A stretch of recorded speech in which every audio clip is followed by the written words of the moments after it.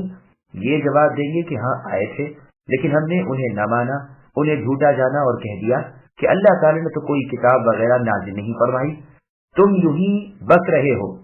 پس آج قیامت کے دن ان سے کہہ دیا جائے گا کہ نبیوں کی مخالفت کا مذاق رکھو، مدت العمر انہیں جھٹلاتے رہے، اب آج بدلے اٹھاؤ، سن لو کوئی نہ کھڑا ہوگا جو تمہارے کام آ سکے، تمہاری کچھ مدد کر سکے اور عذابوں سے بچا سکے یا چھڑا سکے۔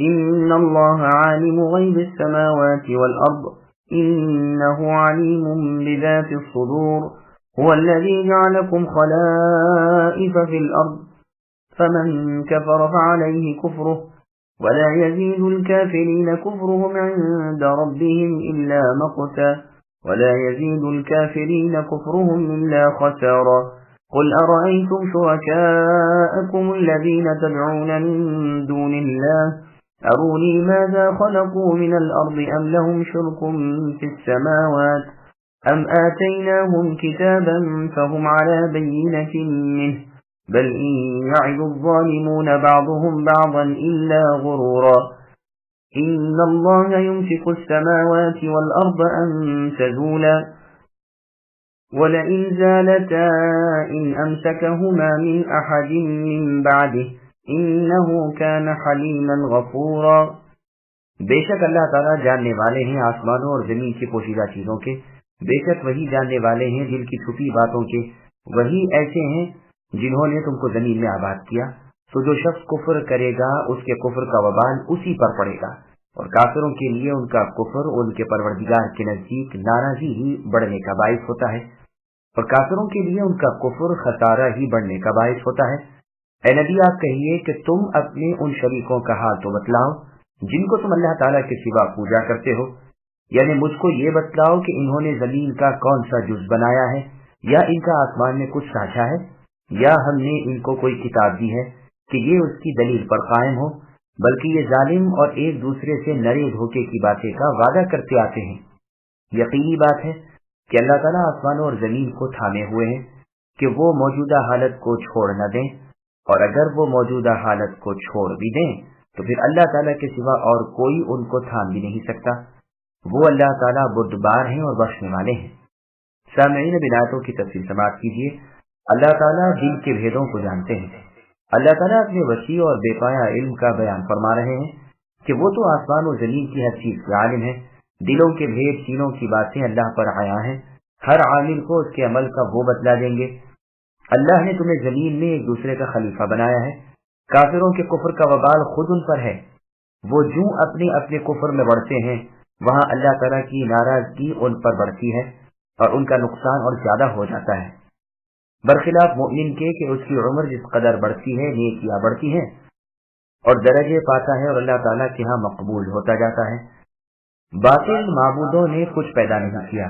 اللہ تعالیٰ اپنے رسول محمد صلی اللہ علیہ وسلم سے فرما رہے ہیں کہ آپ مشرکوں سے فرمائیے کہ اللہ تعالیٰ کے سوا جن جن کو تم پکارا کرتے ہو تم مجھے بھی تو ذرا دکھاؤ کہ انہوں نے کس چیز کو پیدا کیا ہے، یا یہی ثابت کر دو کہ آسمانوں میں ان کا کون سا سانچہ ہے، جبکہ نہ وہ خالق نہ ساجی، پھر تم اللہ تعالیٰ کو چھوڑ کر انہیں کیوں پکارو؟ وہ تو ایک ذرے کے بھی مالک نہیں۔ اچھا یہ بھی نہیں تو کم از کم اپنے اس کفر و شرک کی کوئی کتابی دلیل ہی پیش کر دو، لیکن تم یہ بھی نہیں کر سکتے۔ حقیقت یہ ہے کہ تم صرف اپنی نفسانی خواہشوں اور اپنی رائے کے پیچھے لگ گئے ہو، دلیل کچھ بھی نہیں، باطل جھوٹ اور دھوکے بازی میں مبتلا ہو، ایک دوسرے کو فریب دے رہے ہو، اپنے ان جھوٹے معبودوں کی کمزوری اپنے سامنے رکھ کر اللہ تعالیٰ کی جو سچے معبود ہیں قدرت و طاقت دیکھو کہ آسمان و زمین اللہ کے حکم سے قائم ہے، ہر ایک اپنی اپنی جگہ رکا ہوا اور تھما ہوا ہے، ادھر ادھر جنبش بھی تو نہیں کر سکتا۔ آسمان کو زمین پر گر پڑنے سے اللہ تعالیٰ روکے ہوئے ہیں، یہ دونوں اللہ کے فرمان سے ٹھہرے ہوئے ہیں۔ اللہ کے سوا کوئی نہیں جو انہیں تھام سکے، روک سکے، نظام پر قائم رکھ سکے۔ اللہ تعالیٰ حلیم و غفور کو دیکھو کہ مخلوق و مملوک کی نافرمان سرکشی کفر و شرک دیکھتے ہوئے بھی بردباری اور بخشش سے کام لے رہے ہیں، ڈھیل اور مہلت دیے ہوئے ہیں، گناہوں کو معاف فرماتے جاتے ہیں۔ ابن ابی حاتم میں اس آیت کی تفسیر میں غریب بلکہ منکر حدیث ہے کہ موسیٰ علیہ السلام کا ایک واقعہ رسول اللہ نے ایک مرتبہ ممبر پر فرمایا کہ موسیٰ علیہ السلام کے دل میں خیال گزرا کہ اللہ تعالیٰ کبھی سوتے بھی ہیں، تو اللہ تعالیٰ نے ایک فرشتہ ان کے پاس بھیج دیا جس نے انہیں 3 دن تک سونے نہ دیا، پھر ان کے ایک ایک ہاتھ میں ایک ایک بوتل دی اور حکم دیا کہ ان کی حفاظت کرو، یہ گرے نہیں، ٹوٹے نہیں۔ موسیٰ علیہ السلام انہیں ہاتھوں میں لے کر حفاظت کرنے لگے، لیکن نیند کا غلبہ تھا، اونگ آنے لگی، کچھ جھونکے تو ایسے آئے کہ آپ ہوشیار ہو گئے اور بوتل گرنے نہ دی، لیکن آخر نیند غالب آ گئی اور بوتلیں ہاتھ سے چھوٹ کر زمین پر گر گئیں اور چورا چورا ہو گئی۔ مقصد یہ تھا کہ سونے والا 2 بوتلیں بھی تھام نہیں سکتا، پھر اگر اللہ تعالیٰ سوتے تو زمین و آسمان کی حفاظت اللہ سے کیسے ہوتی؟ لیکن بظاہر معلوم ہوتا ہے کہ یہ رسول اللہ کا فرمان نہیں بلکہ بنی اسرائیل کی جھڑنت ہے۔ بھلا موسیٰ علیہ السلام جیسا جلیل القدر پیغمبر یہ تصور بھی کیسا کر سکتا ہے کہ اللہ تعالیٰ سو جاتے ہیں، باوجود یہ کہ اللہ تعالیٰ اپنی صفات میں فرما چکے ہیں کہ اللہ تعالیٰ کو تو نہ اونگ آئے نہ نیند، زمین و آسمان کی کل چیزوں کے مالک اللہ تعالیٰ ہی ہیں۔ بخاری اور مسلم میں حدیث ہے، اللہ کے رسول صلی اللہ علیہ وسلم فرماتے ہیں کہ اللہ تعالیٰ نہ سوتے ہیں، نہ سونا اللہ کی شان ہے، وہ ترازو کو اونچا نیچا کرتے رہتے ہیں، دن کے عمل رات سے پہلے اور رات کے اعمال دن سے پہلے اللہ کی طرف چڑھ جاتے ہیں۔ اللہ کا حجاب نور ہے یا فرمایا آگ ہے، اگر اللہ تعالیٰ اس حجاب کو کھول دے تو اللہ کے چہرے کی تجلیاں یعنی شعائیں جہاں تک اللہ کی نگاہ پہنچتی ہے سب مخلوق کو جلا دیں۔ یہ روایت صحیح مسلم، سنن ابن ماجہ، مسند احمد وغیرہ میں ہے۔ ابن جریر میں ہے کہ ایک شخص عبداللہ ابن مسعود رضی اللہ عنہ کے پاس آیا، آپ نے اس سے دریافت فرمایا کہ کہاں سے آ رہے ہو؟ اس نے کہا ملک شام سے۔ پوچھا وہاں کس سے ملے؟ کہا کعب سے۔ پوچھا کعب نے کیا بات بیان کی؟ کہا یہ کہ آسمان ایک فرشتے کے کندھے تک گھوم رہے ہیں۔ پوچھا تم نے انہیں سچ جانا یا جھٹلایا؟ جواب دیا کچھ بھی نہیں کیا۔ فرمایا پھر تو تم نے کچھ بھی نہیں کیا؟ کہا سنو، کعب نے غلط کہا۔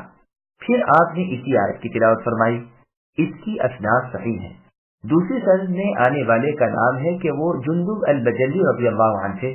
امام مالک رحمہ اللہ بھی اس کی تردید کرتے تھے کہ آسمان گردش میں ہے، اور اسی آیت سے دلیل دیتے تھے، اور اس حدیث سے بھی جس میں ہے مغرب میں ایک دروازہ ہے جو توبہ کا دروازہ ہے، وہ بند نہ ہوگا جب تک کہ آفتاب مغرب سے طلوع نہ ہو۔ یہ روایت سنن ترمذی میں، سنن ابن ماجہ اور مسند احمد وغیرہ میں ہے۔ واللہ سبحانہ وتعالی اعلم۔ وَأَقْسَمُوا بِاللَّهِ جَهْدَ أَيْمَانِهِمْ لَئِن جَاءَهُمْ نَذِيرٌ لَّيَكُونُنَّ أَهْدَىٰ مِنْ إِحْدَى الْأُمَمِ فَلَمَّا جَاءَهُمْ نَذِيرٌ مَّا زَادَهُمْ إِلَّا نُفُورًا اسْتِكْبَارًا فِي الْأَرْضِ وَمَكْرَ السَّيِّئِ وَلَا يَحِيقُ الْمَكْرُ السَّيِّئُ إِلَّا بِأَهْلِهِ فَهَلْ يَنظُرُونَ إِلَّا سُنَّةَ الْأَوَّلِينَ فَلَن تَجِدَ لِسُنَّةِ اللَّهِ تَبْدِيلًا وَلَن تَجِدَ لِسُنَّةِ اللَّهِ تَحْوِيلًا۔ اور ان کفار نے بڑی زوردار قسم کھائی تھی کہ اگر ان کے پاس کوئی ڈرانے والا آئے تو وہ ہر امت سے زیادہ ہدایت قبول کرنے والے ہوں، پھر جب ان کے پاس ایک پیغمبر آ پہنچے تو بس ان کی نفرت ہی کو ترقی ہوئی، دنیا میں اپنے کو بڑا سمجھنے کی وجہ سے اور ان کی بری تدبیروں کی وجہ سے، اور بری تدبیروں کا وبال ان تدبیر والوں ہی پر پڑتا ہے۔ سو کیا یہ اسی دستور کے منتظر ہیں جو اگلے لوگوں کے ساتھ ہوتا رہا ہے؟ سو آپ اے نبی اللہ تعالیٰ کے دستور کو کبھی بدلتا ہوا نہ پائیں گے، اور آپ اللہ تعالیٰ کے دستور کو کبھی منتقل ہوتا ہوا نہ پائیں گے۔ سامعین اب ہدایتوں کی تفصیل سماعت کیجیے۔ کفار کا ہدایت کو قبول کرنے کی قسمیں کھانا۔ قریش نے اور عرب نے رسول اللہ صلی اللہ علیہ وسلم کی بعثت سے پہلے بڑی قسمیں کھا رکھی تھی کہ اگر اللہ تعالیٰ کا کوئی رسول ہم میں آئے تو ہم تمام دنیا سے زیادہ اس کی تابعداری کریں گے، جیسے اللہ تعالیٰ نے سورہ انعام کی آیت نمبر 156 میں فرمایا ان تقولوا انما انزل الکتاب الآیہ، یعنی اس لیے کہ تم یہ نہ کہہ سکو کہ ہم سے پہلے کی جماعتوں پر تو البتہ کتابیں اتری لیکن ہم تو ان سے بے خبر ہی رہے، اگر ہم پر کتاب اترتی تو ہم ان سے بہت زیادہ راہ یافتہ ہو جاتے۔ تو لو اب تو خود تمہارے پاس تمہاری رب کی بھیجی ہوئی دلیل آ پہنچی، ہدایت و رحمت خود تمہارے ہاتھوں میں دی جا چکی، اب بتلاؤ کہ رب کی آیتوں کی تکذیب کرنے والوں اور ان سے منہ موڑنے والوں سے زیادہ ظالم کون ہے؟ اور آیتوں میں ہے کہ یہ کہا کرتے تھے کہ اگر ہمارے اپنے پاس اگلے لوگوں کے عبرتناک واقعات ہوتے تو ہم تو اللہ تعالیٰ کے مخلص بندے بن جاتے، لیکن پھر بھی انہوں نے ان کے پاس آ چکنے کے بعد کفر کیا، اب انہیں عنقریب اس کا انجام معلوم ہو جائے گا۔ ان کے پاس اللہ تعالیٰ کے آخری پیغمبر محمد صلی اللہ علیہ وسلم اور رب کی آخری اور افضل ترین کتاب قرآن مجید آ چکی، لیکن یہ کفر میں اور بڑھ گئے۔ انہوں نے اللہ تعالیٰ کی باتیں ماننے سے تکبر کیا، خود نہ مان کر پھر اپنی مکاریوں سے اللہ تعالیٰ کے بندوں کو اللہ تعالیٰ کی راہ سے روکا، لیکن انہیں باور کر لینا چاہیے کہ اس کا وبال خود ان پر پڑے گا، یہ اللہ تعالیٰ کا نہیں البتہ اپنا بگاڑ رہے ہیں۔ رسول اللہ صلی اللہ علیہ وسلم فرماتے ہیں مکاریوں سے پرہیز کرو، مکر کا بوجھ مکار پر ہی پڑتا ہے اور اس کی جواب دہی اللہ تعالیٰ کے ہاں ہوگی۔ محمد بن کعب القرظی رحمہ اللہ فرماتے ہیں 3 کاموں کا کرنے والا نجات نہیں پا سکتا، ان کاموں کا وبال اس پر یقیناً آ پڑتا ہے، مکر اور بغاوت اور وعدوں کو توڑ دینا۔ پھر آپ نے یہی آیت پڑھی، انہیں صرف اسی کا انتظار ہے جو ان جیسے ان سے اگلوں کا حال ہوا کہ اللہ تعالیٰ کے رسولوں کی تکذیب اور فرمان رسول صلی اللہ علیہ وسلم کی مخالفت کی وجہ سے اللہ تعالیٰ کے دائمی عذاب ان پر آ گئے، بس یہ تو اللہ تعالیٰ کی عادت ہی ہے، اور اے نبی آپ غور کر لیجئے رب کی عادت بدلتی نہیں نہ پلتی ہے، جس قوم پر عذاب کا ارادہ الہی ہو چکا پھر اس ارادے کے بدلنے پر کوئی قدرت نہیں رکھتا، نہ عذاب ان پر سے ہٹیں نہ وہ ان سے بچیں، نہ کوئی انہیں بچا سکے۔ واللہ اعلم۔ أولم يسيروا في الأرض فينظروا كيف كان عاقبة الذين من قبلهم وكانوا أشد منهم قوة وما كان الله ليعجزه من شيء في السماوات ولا في الأرض إنه كان عليما قديرا ولو يؤاخذ الله الناس بما كسبوا ما ترك على ظهرها من دابة ولكن يؤخرهم إلى أجل مسمى فإذا جاء أجلهم فإن الله كان بعباده بصيرا۔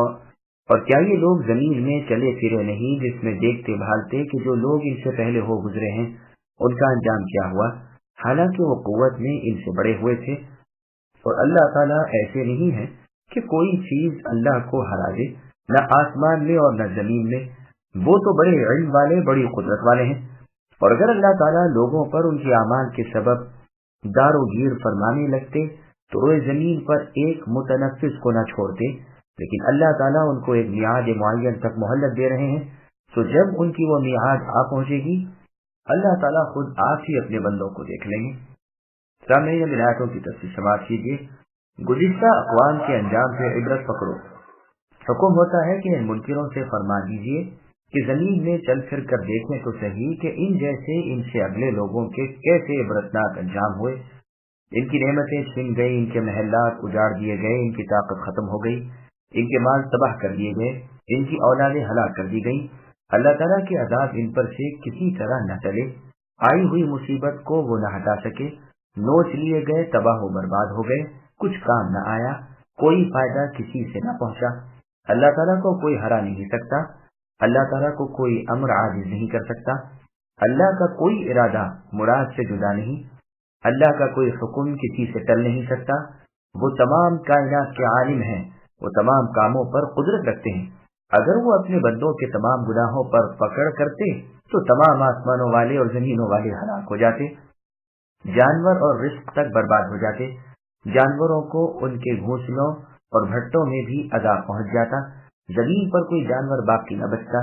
لیکن اب ڈھیل دیے ہوئے ہیں، عذابوں کو مؤخر کیے ہوئے ہیں، وقت آ رہا ہے کہ قیامت قائم ہو جائے اور حساب کتاب شروع ہو جائے، طاعت کا بدلہ اور ثواب ملے، نافرمانی کا عذاب اور اس پر سزا ہو۔ اجل آنے کے بعد پھر تاخیر نہیں ملنے کی۔ اللہ تعالیٰ اپنے بندوں کو دیکھ رہے ہیں، اور وہ بخوبی دیکھنے والے ہیں۔